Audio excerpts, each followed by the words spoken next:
안녕하십니까. 반갑습니다. 어제까지만 해도 날씨가 많이 추웠는데 오늘은 날씨가 조금 풀린 것 같습니다. 어제가 성도절이죠. 부처님이 깨달음을 정득하립니다. 부처님이 깨달음을 정득한 것이 뭐일까요? 부처님의 깨달은 것이 무엇을 깨달았을까요? 타심통 깨달았을까요? 마음에 한마디로 딱 치러볼 것 같으면은 너 사주는 어떻고 너는 돈을 언제 버리고 너는 언제 죽을 것이고 그렇게 그걸 깨달았을까요? 아닙니다. 부처님의 깨달음은 욕망을 배제한 중도의 삶, 그걸 깨달은 것입니다. 무엇이 중도의 삶일까요? 제가 요즘 관심을 안 가지려고 그래도 오시는 분들이 소식을 전해줘서 알고 또 궁금해서 저도 찾아보기도 하는데 지난 2024년 12월 3일에 했던 12.3 겸 재판이 선고가 시작됐죠? 시작되고 있죠? 그 재판을 볼 것 같으면은 처음 윤석열 피고의 내란 체포방해 그 재판 선고하는 판사님이 백재현 판사라고 백재현 판사가 재판을 했는데 많이 들어보니까 하나하나 범죄 사실을 나열해요. 그죠? 하나하나 풀어서 나열하면서 마지막에 유무죄를 결정짓고 횡령을 선고했습니다. 감행사유를 참작해서 감행사유를 대입해서 나중에 징역 5년을 선고를 했습니다. 특검에서 구형한 것은 15년이죠. 15년을 뚝 잘라서 5년으로 선고를 했더랬습니다. 그런데 같은 중앙지법에서 재판한 한덕수 피고 재판을 담당했던 이진관 판사는 좀 다르죠? 완전히 백재현 판사하고 다르게 이 판사님은 처음부터 이러한 범죄는 유죄가 인정된다. 유무죄를 결정 딱 해놓고 나서 하나하나 풀어서 설명을 했습니다. 그리고 마지막 결론은 이러한 범죄가 있음으로써 징역 23년을 선고한다. 그렇게 23년을 선고를 했어요. 그죠? 이 구형량에 구형이 같은 15년을 받은 거 아닙니까? 그죠? 그런데 이 구형량을 훨씬 능가하는 구형량보다도 8년을 더 추구하는 23년을 선고를 했어요.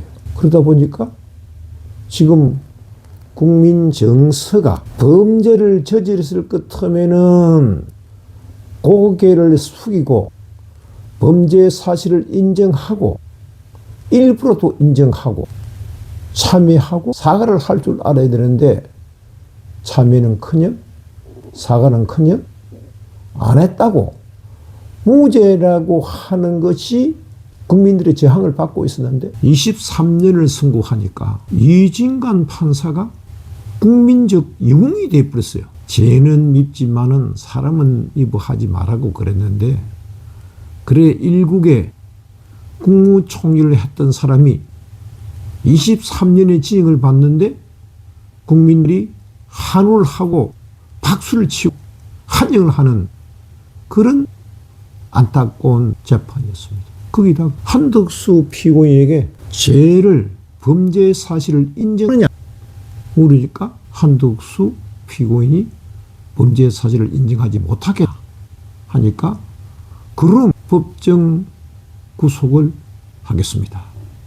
그래 불구속으로 재판을 받던 한덕수 씨가 졸지에 구속돼서 수감되는 그런 안타까운 일이 있었습니다.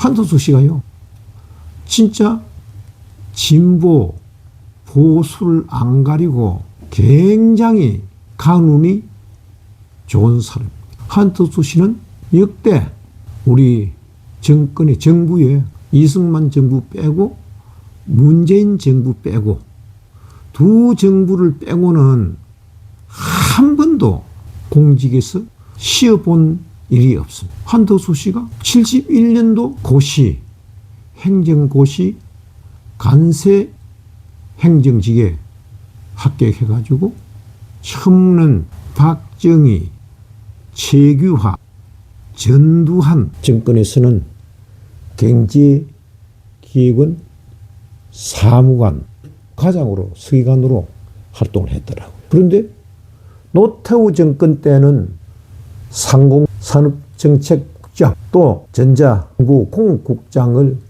하는 등 간운이 열리기 시작했습니다. 그 다음에는 김영삼 대통령 때는 대통령 비서실 통상산업국장, 또 특허청장, 통상산업부 차관, 그때부터 고위 공직을 차지하기 시작합니다. 이때 문제가 되는 것이 뭐냐 같으면은, 이때 일어나는 것이 한덕수 씨는 원래 자기 고향이 전라북도 전주라고 이야기합니다. 그런데 이 김영삼 시대에 대통령 비서실에 들어가면서 그 당시에는 이력서를 수기로 쓸 때 아닙니까? 그죠? 수기로 이력 쓴단 말이에요. 이렇게 수기를 썼는데, 수기에서 자기 본적이 서울 종로 이렇게 표시를 했다 그래요. 난 이게 뭐 국회 청문회에서 나온 이야기입니다. 총리 청문회에서 나온 이야기인데, 그때부터 한덕수 씨의 본적이 서울 종로구로 변합니다. 그러다가 김대중 정부가 들어서 갖고는 또 중용이 돼요. 한덕수 씨가 통상교섭국장, 통상교섭본부장, 또 OECD 대사, 또 대통령 비서실 경제수석, 경제 분야로 탁 사람으로 기임을 받기 시작합니다. 이때는 본적을 어떻게 한지 모르겠어요.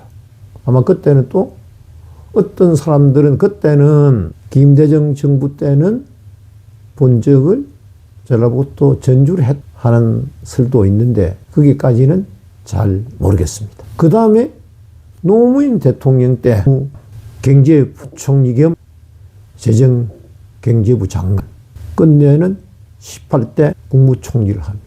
노무현 대통령 마지막 총리가 한덕수 총리가 됩니다. 한덕수 씨 사주를 볼 것 같으면요, 일간이 기토거든요.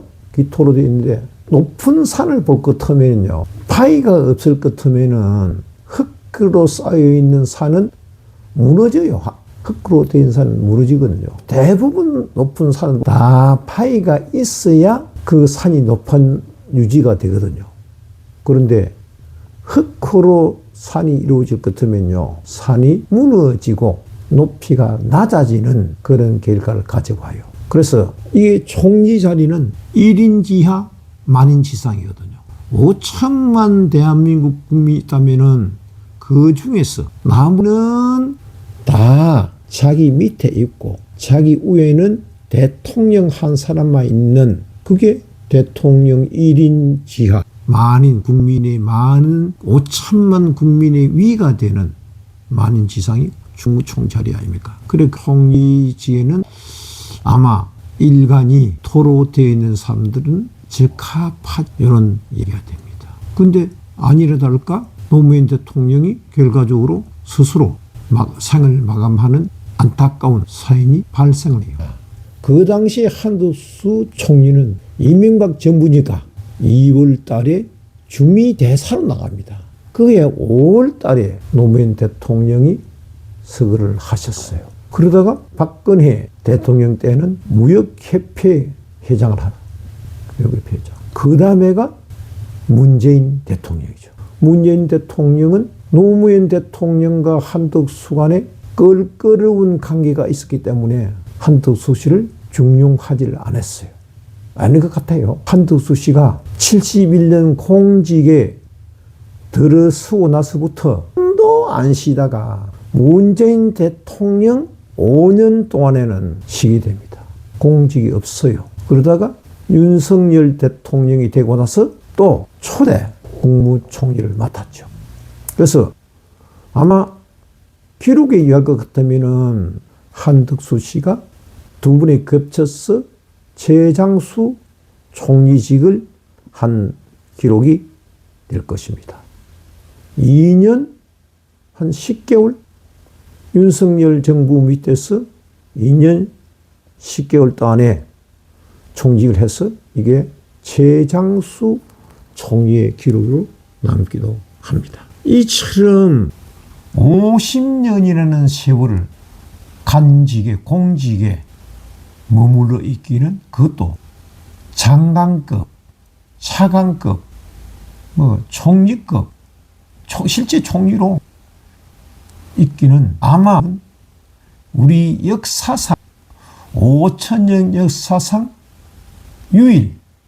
유일무이한 사람이다. 간운을 떠난 사람이다. 이런 결론을 내보게 됩니다.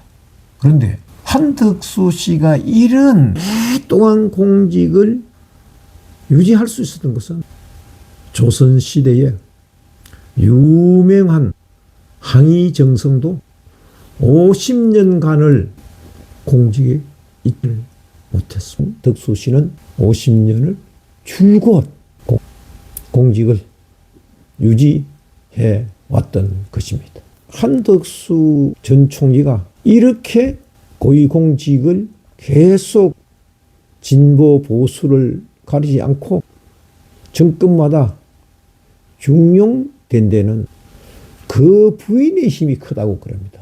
옛날에 그 부인에 대해서도 말이 많았죠. 그죠? 근데 그 부인이 제가 알기로는 4대째 개신교를 믿는 그런 집안이라 그래요. 그 자기 징조부가 일제시대에 개척교회를 세우고 할아버지부터 아버지까지 또 자신까지 개신교 생활을 한다고. 지금도 그 개신교에서 지사직을 가지고 있다고 그래요. 근데 이 부인이 서울대학교 응용미술학과를 졸업했다고 그러는데 그 모태신 아닙니까? 그죠?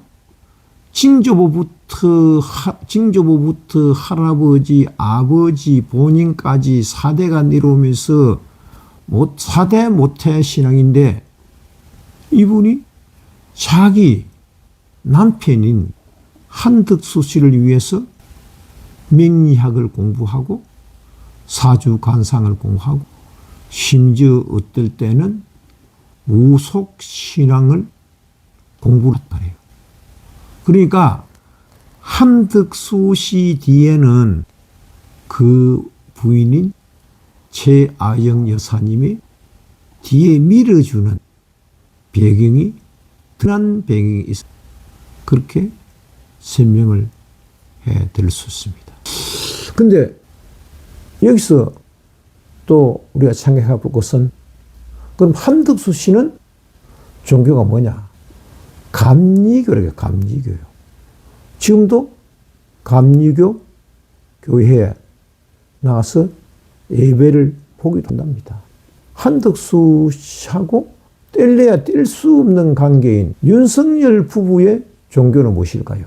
제가 옛날에 박근혜 대통령 순마했을 적에 박근혜 후보의 종교를 인터넷에다가 박근혜 후보 종교를 딱 치니까요. 기불천일이 나와요. 기독교도 되고 불교도 되고 천주교도 된다. 그래서 이게 세계 종교를 다 믿는 종교인이 아니죠. 그죠? 그건 잡교 아닙니까? 잡교. 그래 정치인이 표를 얻기 위해서는 온갖 종교에다가 다 발을 닿는 거예요. 이렇게. 또 종교인들도 내 종교를 교세를 확장하기 위해서는 유명 정치인과 권력층과 손을 잡는 거예요. 이렇게. 그게 우리나라를 망하는 길입니다. 박근혜 전 대통령 그래도 그 선거에서 문재인 후보를 눌리고 당선을 됐더랬어요. 근데 조금 있다가 탄핵을 당했죠. 종교는 이 종교도 좋고 저 종교도 좋지만은 내가 확신이 있어야 돼요. 그럼 윤석열 대통령과 김건희 여사의 종교는 무엇인가? 잡교입니다. 윤석열 전 대통령도 어머니가 독실한 불교 신도라 그래요. 그래서 어머니의 영향을 받아서 불교를 지인들에 의해서 개신교를 믿었어요.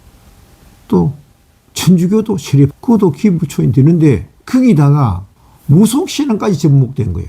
그래서 후보 토론을 할 적에 손바닥에 왕자를 쏜 분 아닙니까? 그죠? 그 정도로 종교 이념이 희박하고 오직 표만 되고 나한테 이익만 되면은 다 하겠다.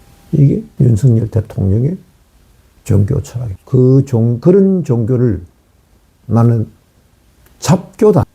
무교라는 사람도 있는데 무교는 남한테 피해를 안 주지만은 잡교는 남한테 엄청난 피해를 주는 잡교다. 이렇게 생각합니다. 그럼 김건희의 종교는 무엇일까요? 김건희는 자기도 녹취록에 나오죠. 점도 볼 줄 안다고. 그리고 김건희는 참 묘해요. 이런 소리를 해서는 안 되는데 종교가 뭐냐 팽할 수가 없을 것 같아요. 서희건설 이봉관 회장이 한테 기금소, 목걸이, 귀걸이, 거리가 6천 얼마짜리요? 6,400만 원짜리?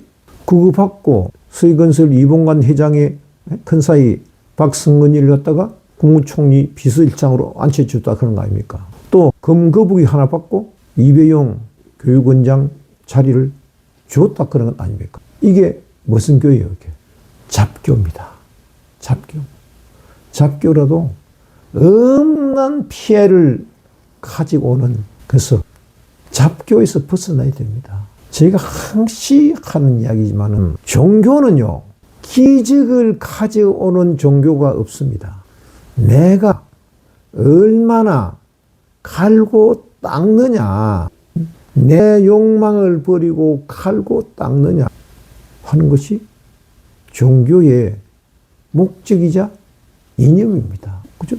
종교는 종교의 궁극적인 가르침은, 이념은 인류의 안정과 평화입니다.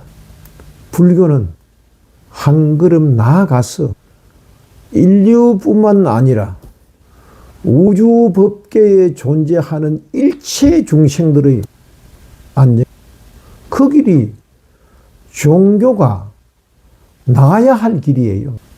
우리가 큰 교회 짓고 큰 사찰 짓고 큰 탑 쌓고 기네스북에 오를 정도로 막 만들어요. 그럼 뭐 할 건데요? 그렇게 뭐 할 건데요? 그게 빠져들면 안 됩니다. 그런 사람들에게 빠져들면 안 돼요. 오늘도 뉴스 시간 보니까 어떤 사람이 하느님의 아들이다 이러면서 52억을 걷어먹었더만요. 다른 사람들은 보험 필요 없다, 보험 하라 해가지고 지는 보험 들고 지 자식들은 국제학교 다니고 지는 좋은 차 타고 좋은 아파트 살면서 왜 다른 사람들을 갈취하고 착취, 거기에 쏙혀 들어가는 사람들이 문제예요. 그거는요, 불교뿐만 아니고 기독교뿐만 아니고 천주교뿐만 아니고 무속 신앙도 똑같습니다. 종교를요, 수행자가 종교를 삶의 수단으로 종교를 믿으면 안 된다니까요. 종교를 믿다가 보니까 삶의 수단이 생기더라. 그게 종교인의 자세입니다. 오늘도 종교인의 자세로 한덕수 이야기하다가 종교인의 자세가 쫙 돌아가 있는데 좀 종교를 알고 믿는, 생각하고 있는 그런 종교인이 되기를 축원드리면서 오늘 이야기를 마치겠습니다. 감사합니다.